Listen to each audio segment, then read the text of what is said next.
Nderuar drejtuese e seancës, nderuar koleg, natyrisht unë do flas për këtë që është në rendin e ditës dhe që s'është buxheti i shtetit, me thënë drejtën është ligji për koncesionin dhe partneritetin publik-privat.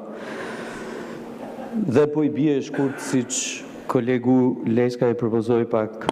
më parë. S'para mbi gjitha mua më vjen mirë që projekt ligji vjen i përafruar me direktivat e Bashkimit Evropian lidhur me këtë fushë. Natyrisht, kjo është një garanci shumë e rëndësishme të paktën në kuadrin apo në përmbushjen e kuadrit legjislativ në këtë fushë. Nuk besoj që do dalë dikush e do thotë që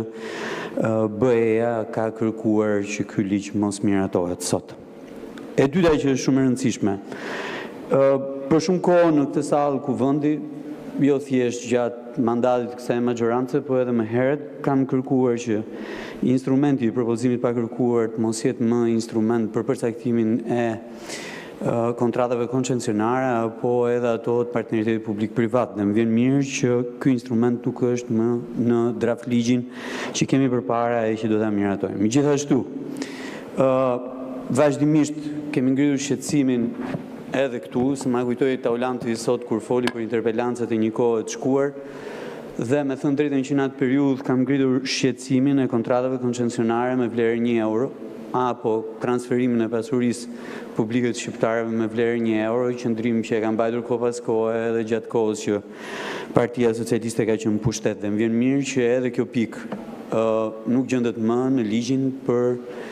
koncesionet dhe partneritetin publik-privat. Pra nuk do të ketë më instrument të dhënies së kontratave koncesionare apo të partneritetit publik-privat me vlerë 1 euro. Dhe në fund fare, elementi tjetër që është shumë i rëndësishëm të projekt ligj ka të bëjë me garën e hapur që përcaktohet si procedura e vetme, unike, sa i takon kontratave koncesionare, pra për të shkuar tek këto kontrata. Gara e hapur është shumë e rëndësishme dhe natyrisht transparenca që sjell gara e hapur është një vlerë e shtuar në këtë fushë. Tani, të treja këto element, bashkuar edhe me rregullin buxhetor që ne kemi vendosur e që është i pa lëvizshëm prej aty,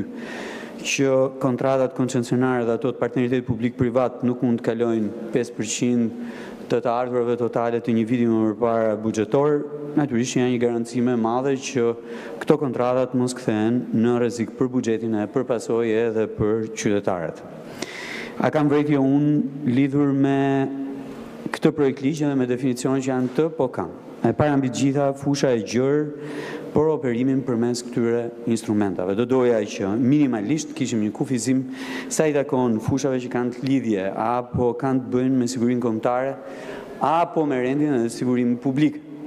Që do të thotë, besoj unë që ligji duhet kishte sjellë në vëmendje faktin që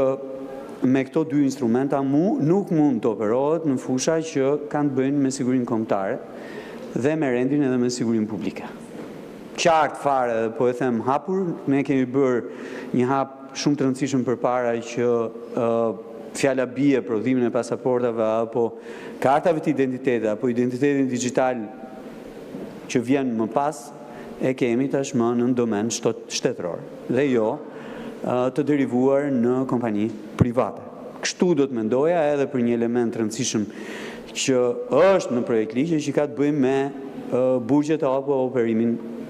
në to, pra në sistemin e buxheve, që është një element shumë i rëndësishëm qoftë për sigurinë publike, qoftë edhe për sigurinë kombëtare. Së dyti, gara e hapur që është përcaktuar si element kyç sa i takon definimet me kontrata të koncesionare,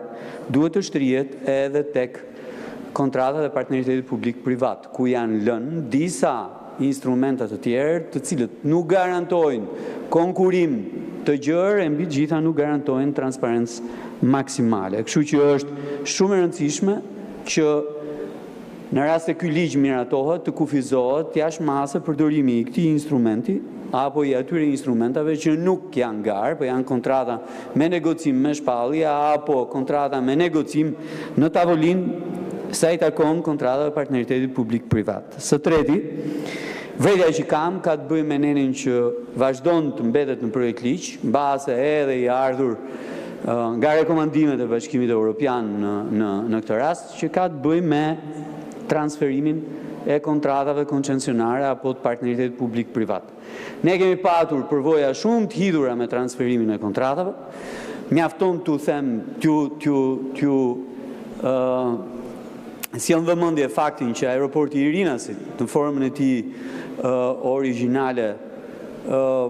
kishte një konsorcium shumë, domethënës, perëndimor që e zotronte atë kontratë, por derivoi në një konsorcium kinez. Dhe që ky është një element shumë i rëndësishëm që ka të bëjë me sigurinë kombëtare, ashtu siç në fushën e energjisë, veçanërisht sa i takon naftës, gazit e kështu me radhë, transferimi i kontratave ka sjell një element që është në vëmendje të gjithë qytetarëve sot që ne nuk kemi marrë maksimumin e mundshëm në investim, po edhe në përfitime për Republikën e Shqipërisë, nga transferimi i kontratave nga aksioner amerikan në aksioner pastaj kinez e që i zotrojnë këto kontrata edhe sot. Dhe natyrisht në fund fare edhe transferimi dorë më dorë i një pjesë të kontratave në sektorin e shëndetësisë ka sjellë në vëmendje faktin që jo vetëm kemi një përqendrim shumë të madh në 1-2 pronar edhe në këtë sektor, por edhe nuk kemi marrë ndonjë përfitim që të lë pamend sa i takon këtyre operatorëve edhe përfituesve në to. Së katërti, dy definicione që janë shumë të rëndësishme në projekt ligj, që është vlera përparat, po edhe risku operativ, janë dy elementë shumë të rëndësishëm që tashmë definohen në projekt ligjin e koncesioneve partneritetit publik-privat, por kanë përdorim të limituar sa i takon definicioneve tjera apo parashikime tjera që bëhen në nenet respektive, sa i takon proceseve që çojnë tek koncesionet dhe tek partneriteti publik-privat. Ashtu si edhe kolegë tjerë të Komisionit Ekonomisë dhe Financave, dhe unë mendoj që këto duhet jenë dy instrumenta shumë të rëndësishëm për të përcaktuar fituesit e këtyre kontratave. Dhe në fund fare kemi të bëjmë me transparencën. Unë mendoj që transparenca sa i takon këtyre proceseve nuk është e plot, qoftë para dhënies kontratës koncesionare, qoftë edhe pas lidhjes së kontratës koncesionare, veçanërisht gjatë zbatimit të tyre. Kemi një element shumë të rëndësishëm që është evidentuar si mangësi shumë e madhe në zbatimin e këtyre kontratave, që nuk kemi kontroll signifikativ pikërisht të zbatimit të këtyre kontratave. Dhe në fund, ajo që do doja të ishte në ligj, duhet jetë detyrimi për pronarin përfitues të identifikueshëm. Shpesh në këto kontrata shfaqen pronar përfitues të fshehur e që kanë të bëjnë me kompani që vinë nga vende offshore. Do duhet që patjetër që Republika e Shqipërisë ju hyn marrëdhënie kontraktuale me të tilla subjekte të di se kush është pronari përfitues i këtyre kontratave koncesionare për pasojë edhe parave publike në fund fare. Faleminderit.